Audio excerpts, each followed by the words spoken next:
E aí, pessoal do YouTube, sejam bem-vindos a mais um vídeo desse canalesco capivarento. E no vídeo de hoje, prepara o teu coração que eles voltaram a se enfrentar em rivalidade, não há dúvidas. Magnus Carlsen contra o francês MVL. O MVL que arrebatou aí nas últimas edições o Nuruga, pois não deu chance pra ele. O MVL ganhou no Speed Chess Championship, ganhou em algumas edições também do Chess Tour. Agora, será que o Nuruga veio pra buscar a vingança? É isso que a gente vai ver dentro do detalhe, porque eu já adianto, o vencedor dessa partida é quem ganha esse mini-match no Chess Tour. Mas eu aviso, te segura na cadeira, prepara o pipoca, vamos à luta, que o xadrez sempre será agora. E de brancas já, Magnus Carlsen contra MVL, e olha o que o Magnus colocou, ele botou a solidez da rete, claro! O Nuruga vai aprendendo com as suas lições, né? De tanta sova que o francês colocou o Magnus, que é um xadrez mais posicional. Vejam que aqui o Magnus vai jogar fianquetando pelo flanco da dama, é natural, e o MVL vai fianquetar pelo flanco do rei. Tudo isso aqui foi jogado rápido, é uma posição técnica, tem muitas partidas assim no livro de aberturas. Bom, isso vai acontecer, ó lá. O Magnus fianquetou, o MVL do mesmo modo, começa a luta pelo centro, o francês vai mantendo e depois de bispo E2 vem o mais natural do mundo. Rock and roll, seguido de bispo G4, tá lá o Magnus dá-lhe um toque nesse bispo e momento marcante da partida. Por quê? Vejam que manter esse bispo na partida é tenso, porque o bispo de casas claras não tem casas muito boas, o MVL aqui ele abre mão do par de bispos, mas joga com a ideia de preparar E5. Então torre E8 para E5, ganhando esse centro. Só que o Magnus disse nada disso, ó lá.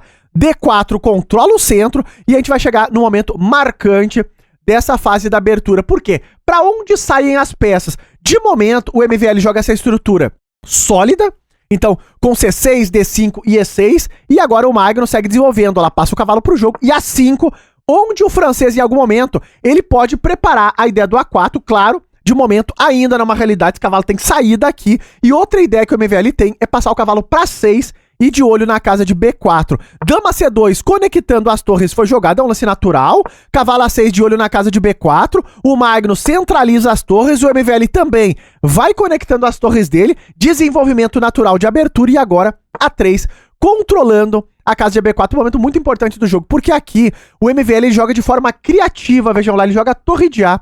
B8. Ele poderia trazer o cavalo para C7, era uma opção também, trazendo esse cavalo mais pro jogo, só que ele joga esse plano preparando a ideia do B5, e olha como o Magnus vai jogar. O Magnus traz a torre para C1, já antevendo a possibilidade de um dia abrir essa coluna C, então lance pensando nas próximas ideias. B5 jogou o francês buscando contra-jogo, e agora o Magnus, cavalo E2, abrindo a bateria de dama e torre na coluna C. Vamos chegar na posição mais importante, porque aqui foi jogado o lance cavalo D7, olha lá. O MVL pode trazer o cavalo para B6 para pressionar em C4 e abre também o bispo de G7 e o Magnus nesse momento, ele vai abrindo a coluna C. Então, a primeira etapa do que o Magnus estava aguardando meio que aconteceu, e aqui ele manobra o cavalo para F4, de olho na casa de D6 para controlar E5, C5 também, um momento importante do jogo, porque aqui começa uma luta na entrelinha, que às vezes não é tão claro. O MVL ele tem um problema com o cavalo de A6, porque lá o cavalo não consegue voltar para a partida. Tanto que nesse momento ele joga um lance arriscado, que é o lance B4. A ideia desse lance qual é? Aguarda que o Magnus tome aqui em B4 para abrir uma possibilidade de saltos para esse cavalo. Só que o Magnus não jogou a tomada. Claro, ele fechou o flanco da dama, e o que o Magnus está dizendo é que o cavalo de A6 não vai entrar no jogo. E isso significa o quê? Que é como se momentaneamente o MVL tivesse uma peça a menos.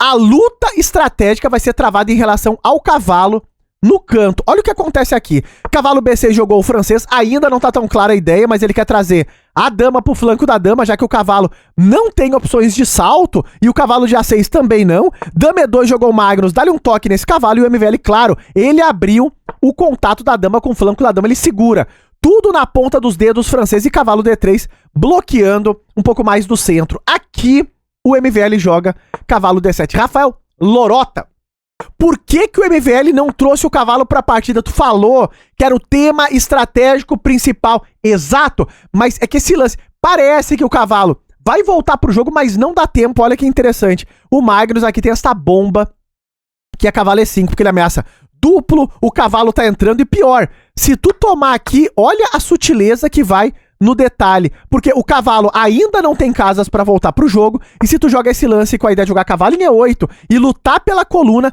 veja que quando o cavalo pisar em E8, esse peão tira as principais casas do cavalo. Então assim é que se joga no mais alto nível. Então não é fácil de solucionar esse problema. E se tu tentar trazer o cavalo pra G7, olha o que começa a acontecer. O flanco da dama começa a ir abaixo com o cavalo em B6 e essa cravada lá. O cavalo pode vir pra G7, mas agora eu troco aqui, entro com dama B5 e vejam como tu troca só um problema por outro. Não é... Aqui a vantagem é decisiva para as brancas. Se tu tentar segurar, eu jogo torre C1 com a ideia de torre C6, acabou a partida nesse momento do ponto de vista posicional. Então não dá para jogar de forma concreta e direta. Vai ter que ser trabalhado pouco a pouco. O MVL jogou cavalo D7, então ele vai controlando os saltos do cavalo do Magnus, ele viu o salto em E5 e o Magnus agora começa a se infiltrar dobrando aqui por essa coluna. Veja que tem também um raio-x naquele potrilho de A6. Vem a luta pela coluna, o Magnus mantém o domínio da coluna C, vem um troquejo por aqui, agora a dama B7, dizendo show com essa torre. O Magnus segurou o controle da coluna com o lance dama C2 e torre D8. O MVL agora vai aguardando uma forma de tentar soltar essa cavalaria. Veja que ele libera a casa de B8 para algum salto de cavalo. Dama C1 jogou o Magnus, ele já tá vendo que vai vir o ataque na torre, ele libera a casa de C2 para voltar. E cavalo D7. Vejam que o cavalo de A6 não consegue jogar. Não volta pra partida. É aqui que tá a guerra estratégica.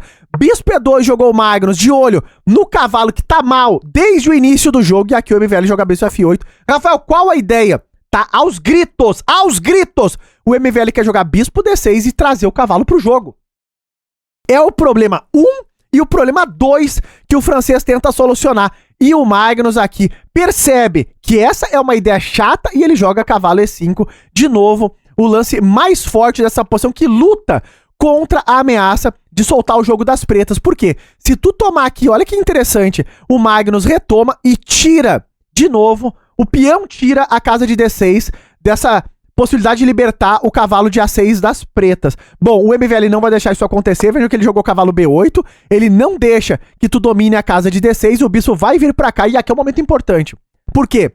Não tem como defender essa ideia de bispo D6, cavalo C7. O cavalo vai voltar. O Magnus precisa dinamizar a posição. Criar outro tipo de ameaça. E olha o que ele joga. H4. É um lance que faz todo o sentido do mundo, porque se o bispo de G7 não vai mais ser um zagueiro do rei, o Magnus já começa a adiantar, estourar esse flanco do rei das pretas.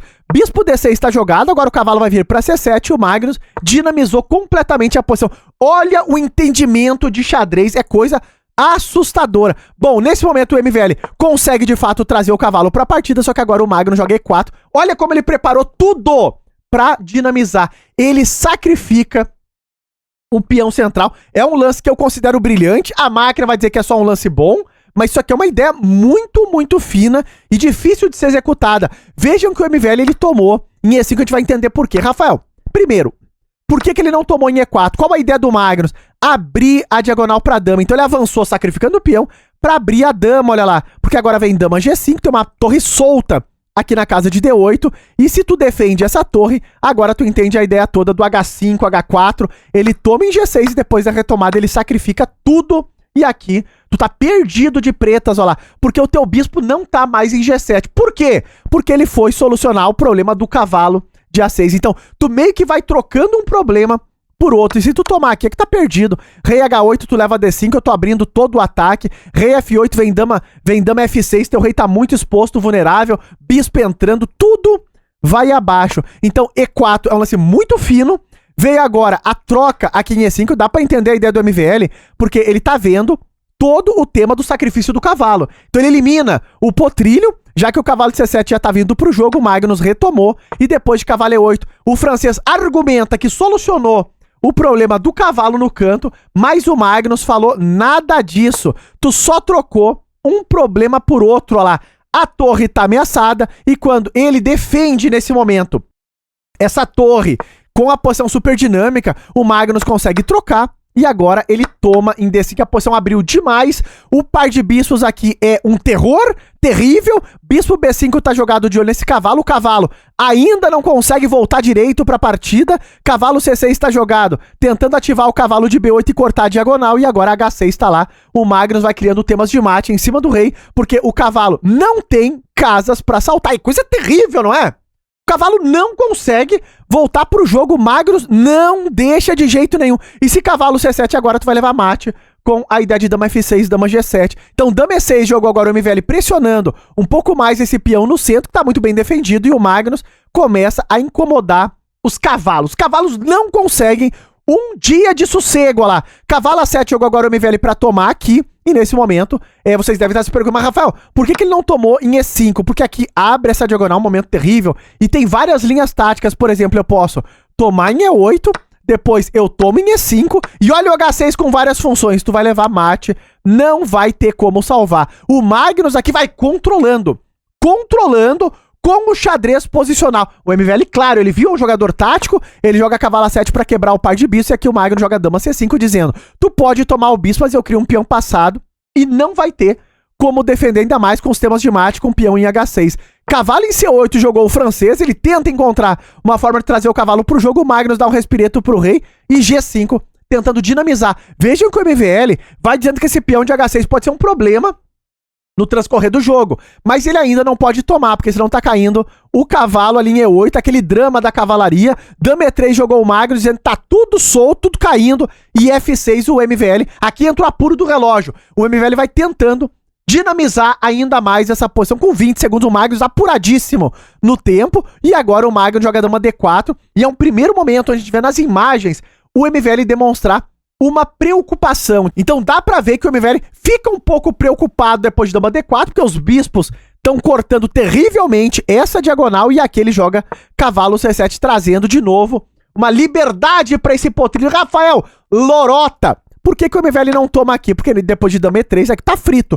G5 tá caindo, E5 tá caindo, a dama não pode desviar a defesa do cavalo de E8, aqui fica completamente perdido. O MVL tentou o lance cavalo C7 pra quebrar o par de bispos, só que agora o Magnus joga tomando em F6. Claro, o MVL consegue quebrar o par de bispos, mas não há tempos, olha lá. Quando ele começa a solucionar o problema dos cavalos, já tem outro problema que surgiu, que é o lance F7 cheque, e aqui a dama vai entrar, vai cair o peão de H7 com cheque, agora o peão de H tá passado, o Magnus recupera a peça dele, momento dramático, porque eu ameaço bispo F6, trocar tudo e promover, e não tem como defender a ideia. O MVL jogou dama E2 e agora o Magnus bispo F6, tentou ainda o lance A4, o MVL nunca defende, ele tenta criar uma nova ameaça, se tomar aqui ele passa com esse, só que o Magnus troca em E7 e não tem mais jeito, aqui o MVL abandonou a partida. Rafael, por quê?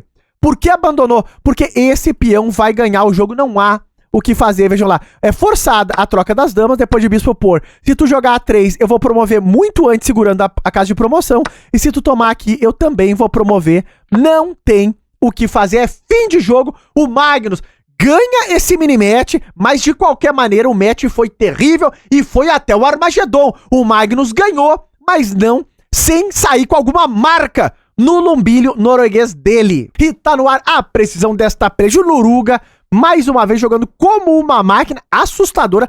Vejam que curioso, porque o erro dessa partida foi o lance B4, foi a partir daqui que o Magnus pegou vantagem fechando o flanco da dama e deixando o cavalo de A6 fora de jogo. E esse sutil detalhe foi o que acabou custando a partida por MVL. Vejam como é o mais alto nível do xadrez. Nesse momento o Magnus lidera o Chastur, ele vem com 5 pontos, 1 ponto na frente do segundo colocado, que é o Firuja, e os jogadores que estão caindo na etapa classificatória são justamente o MVL e o Wesley So. Seguimos de olho no detalhe do que está acontecendo lá no Chastur, e lembrando que hoje, às 16 horas, no horário de Brasília, estaremos ao vivo para cobrir o campeonato brasileiro no detalhe. E se tu tá gostando das coberturas, não esquece de likear e até os próximos vídeos!